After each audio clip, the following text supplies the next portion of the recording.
Today, I'm going to be introducing you and showing you how to build the Coldcard Mark IV Nomad.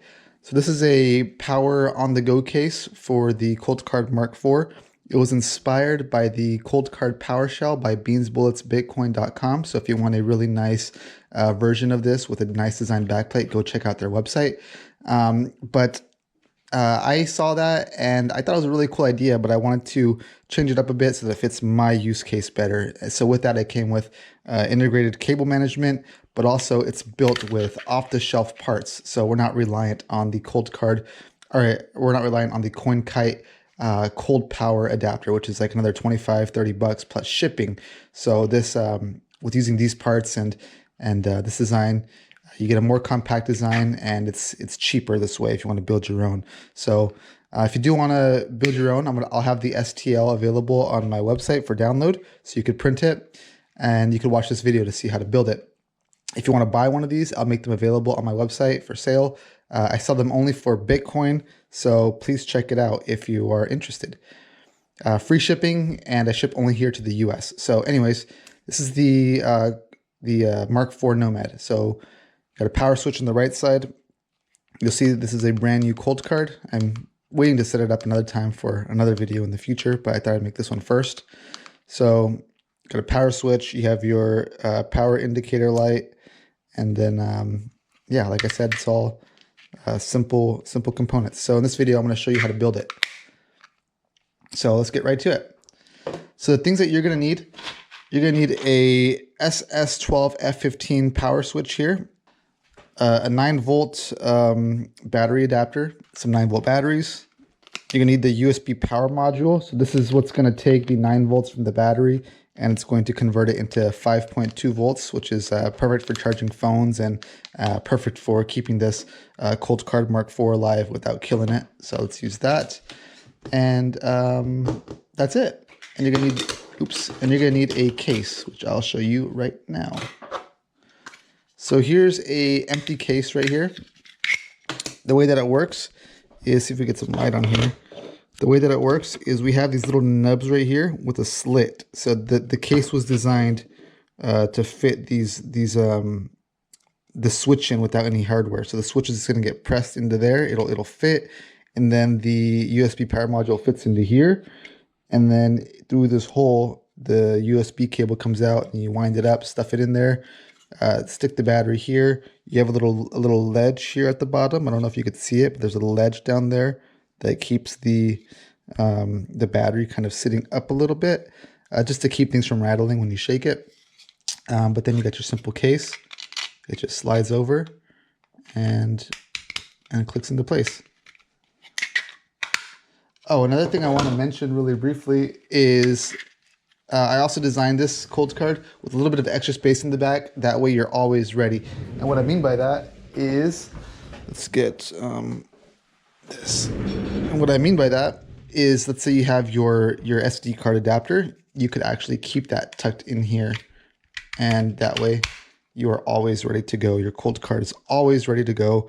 Just throw it in your backpack, go on your trip, whatever you got to do. Keep it in your desk, and whenever you got to sign, pop it out, turn it on, put your pin in, sign some stuff, move it around.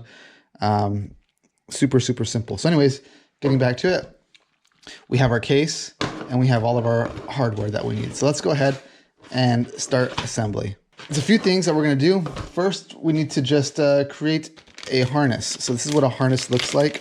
This is one that I just had ready, but we're going to create one right now, and we're going to put it all together. So here's the harness. Simple design. You can see the schematic right here. All right, so it's super simple design.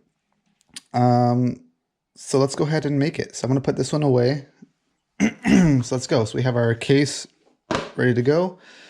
Now let's start prepping our hardware. So let's get this thing open. I like to find switches that feel nice and responsive first. So let's go ahead and give it a feel. This is a solid switch, so that's a good one. Let's keep that one. And then we're going to need some heat shrink for this as well. So let's go ahead and get a little piece of heat shrink. So the little heat shrink is going to go, well, let me just show you. I should probably keep this out. So the heat shrink is going to go just right here, just to keep, to reinforce this these solder joints a little bit better. And that's it. So let's put that back away. So we need those, and then we need this for the first immediate thing. So the first thing I'm going to do is I'm going to handle this switch first. So I'm going to get the yellow guy on here, and then I'm going to get the red guy from the 9-volt adapter.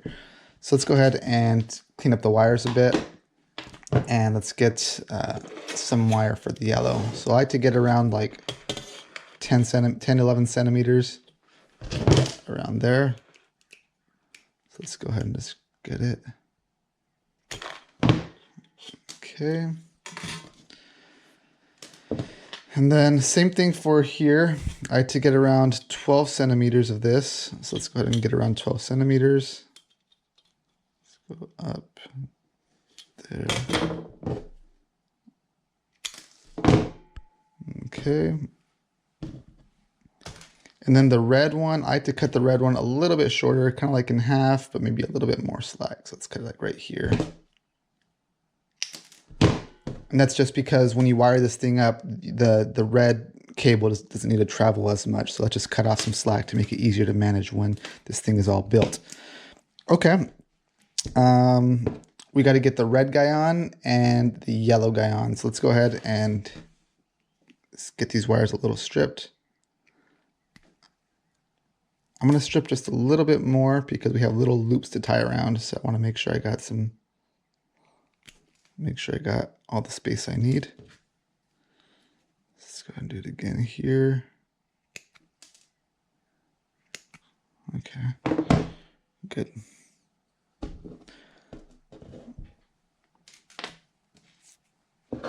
Okay, so we have this ready to go. Let's go ahead and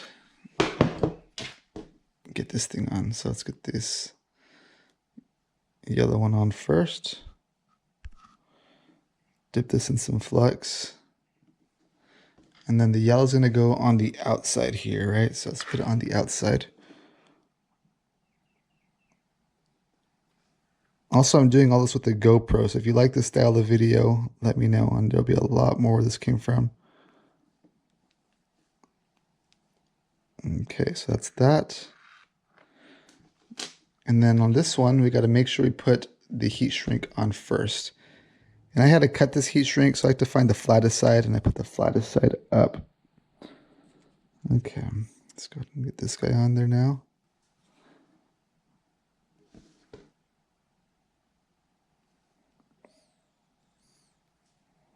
Okay, good. So we have our switch pretty much ready to go. Let's hold some things up. Let's hold that guy up. And let's just kind of pull things straight. That way these joints get on there kind of straight. I might need to do something like that. All right, that's good enough. We have our heat shrink on here already. You can see here at the bottom. Let's go ahead and get this guy up and ready. Get our solder ready. Our soldering iron is ready to go. Let's go ahead and tin the tip. Get some solder on this joint. And I try not to take too much time on the joint because I think, well, I don't want to ruin the solder or however this switch is already set up. And I feel like if I hold heat on here for too long, it makes the switch less responsive, more mushy, and I don't like that. So that looks like a pretty good joint there. I don't think this is going to go anywhere. So let's go ahead and clean this up. Okay, let's go ahead and cover this up now. So we got to stick this yellow cable through now and bring this all the way to the top. Let's go ahead and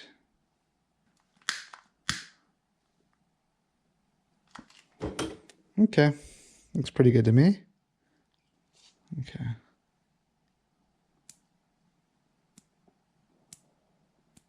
Okay, that's still a nice solid switching mechanism there. So let's go ahead and wire up our USB power module. So let's do that.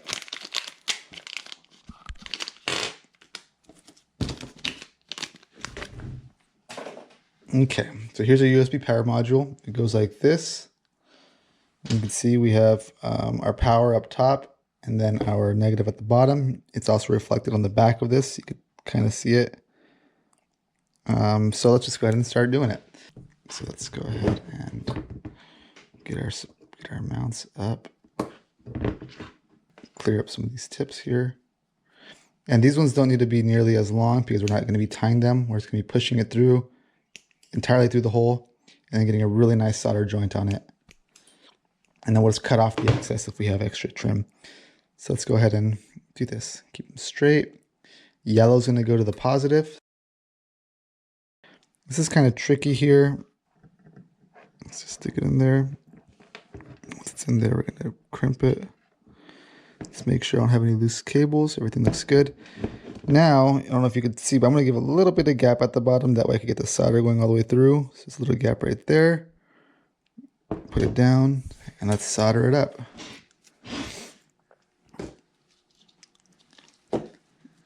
This is a really nice soldering iron. It heats up quick. I've had it for, I don't know, 4 years and it runs like a champ.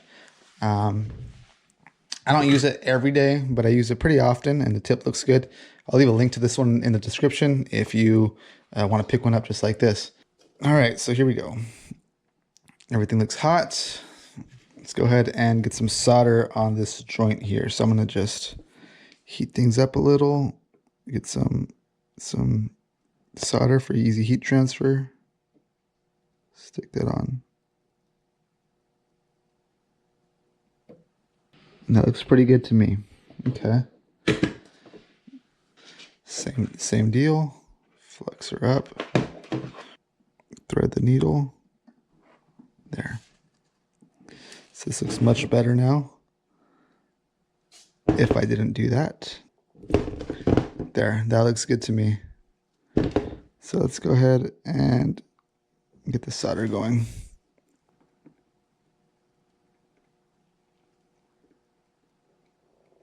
And that should be it.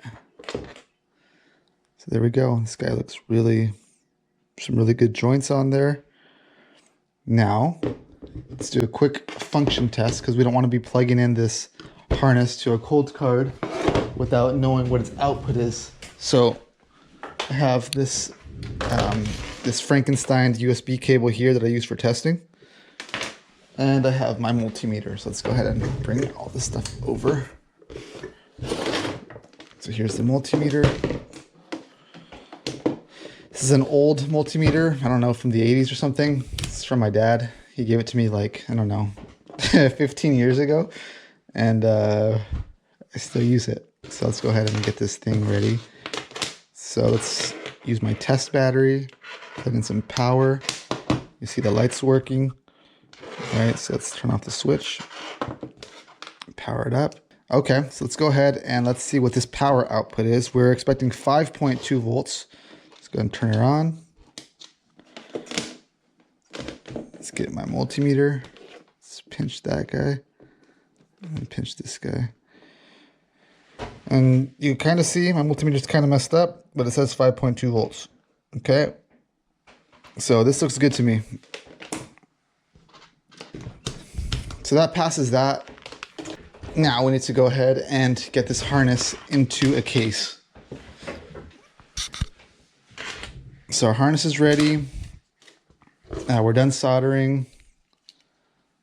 And we have a case fresh off the printer.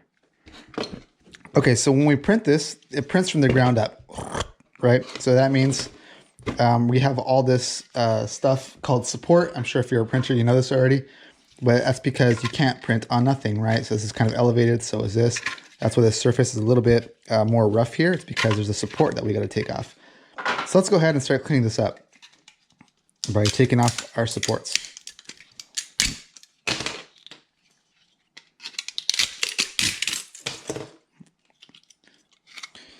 So this looks pretty clean. All the big junk has been taken off. Let's go ahead and clean up our workspace. And now this is kind of the most annoying part, but it's not too bad. With the supports and with the prints, a lot of times these rails are not very good. So we have to go in there and do some minor post-processing before this thing can just hop on and slide. So to do that, we got a file right here. Just kind of go in there and just clean up the rails. So we get all the ugly loose strands that were just kind of just lost in there. So I like giving a little bit of pressure on the top of the rail, then kind of at the bottom of the rail too, but not too much because you don't want to break it. I did build it with a fillet at the bottom to help give it some support on those rails, but it's still better not to manhandle the. I mean, you still got to manhandle it, but you don't want to be too crazy, right? You don't want to be too crazy. You're just being reckless. Let's go in there. Let's clean up these strands. Okay.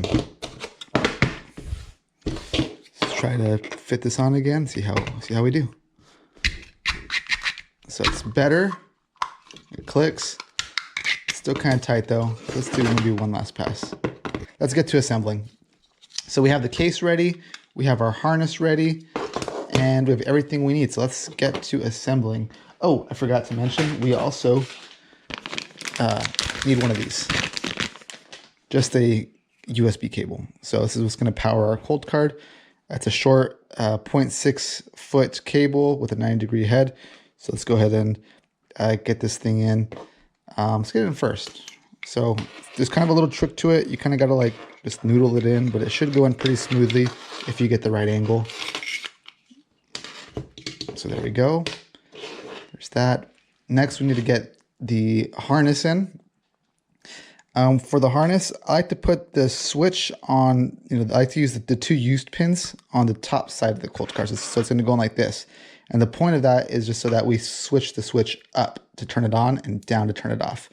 If you're making your own, you want it the other way around, just flip it. So let's go ahead and get this in. We're going to need some kind of press because, like I said, we have a little tiny press fit in there in those little nubs. There's a slit that these arms go into. So let's go ahead and just line these things up. Hopefully you can see. Let's just go ahead and line this up over where it should be. Get our little press. And then go ahead and press it in gently from each side to get a nice even press. And there we go. So that's pressed in pretty good. Maybe this top. There we go. Perfect. Okay, my camera died, but we're back. Let's finish up this assembly video. So as I was saying, we got to get this guy tucked into here. So I'm gonna do it like this. You kind of want to just keep in mind where your cables are going to be. So I'm probably gonna do it like this. So let's go ahead and plug this guy in first. That way we could just press everything in nicely. And let's go ahead and just noodle it into that back corner underneath that guy there. So we also got to pull out some slack here. And when we get to the end, it's going to be kind of a hard press, but let's just manhandle it in. And pull the cable through gently. There we go. And I got to get the cable through, straighten it out. And that's it. Tuck everything as far down as we can go. And there we go. Pretty nice. Let's go ahead and get this big cable out of the way. So to do that, how do I do it? I think I wind it up. Yeah. So to do it, I like to wind up. So like this. So the way that I do it is I do 3 tight coils. So I go, let's say I call that 2, right? So there's 1, 2, and there's our third. There's our third, right? But then the 4th coil, I had to go around to the other side like this. And then I just kind of shove the whole thing in there however way I can. Let's go ahead and get it in there. And by doing it like this, now I have this cable that kind of wants to go up and around like that. And you can kind of pull it a little bit for some more slack if you need it. You can shove it in if you want less slack. But yeah, that's how I ship them. And let's just get a battery in there now. Plug it on. And then the battery, same thing. Let's get some cables out of the way. Like I mentioned earlier, there's a lip there at the bottom. If you can see it, it's really hard to see. I'm sorry about that. There's a small lip right there, and the battery just kind of sits on that. So let's go ahead and press the top in first. Make sure you're not pinching any wires. Let's move them to the side. Push these things to the top. Whoops. Move these wires to the side. There we go. That's it. You can flip the power switch, make sure it works.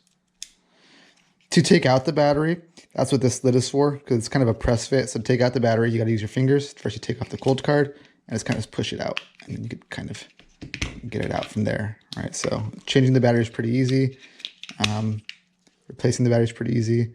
Make sure that we can fit this guy in there, because I do say that we can, I do advertise it as all-in-one storage. So let's make sure we can fit that in here. And this we can. And finally, to put my money where my mouth is, let's try my brand new cold card on it. And this is just kind of, the real test. Turn it on, nice solid switch, visible light, and it works. Power it down, power it on. And that's it. So this case is ready to go. So if you enjoyed this video, I hope you, drop a like and subscribe. If you want one of these, drop an order on my website at deprogram.me.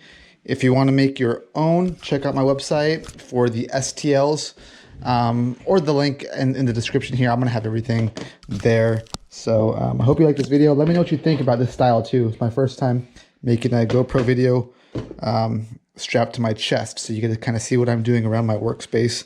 And I really enjoy doing this stuff too. So if you want to see more of this stuff, do let me know. If you want to see more cool Bitcoin stuff, let me know, and I will start making some cool projects. So thanks for watching. Bye.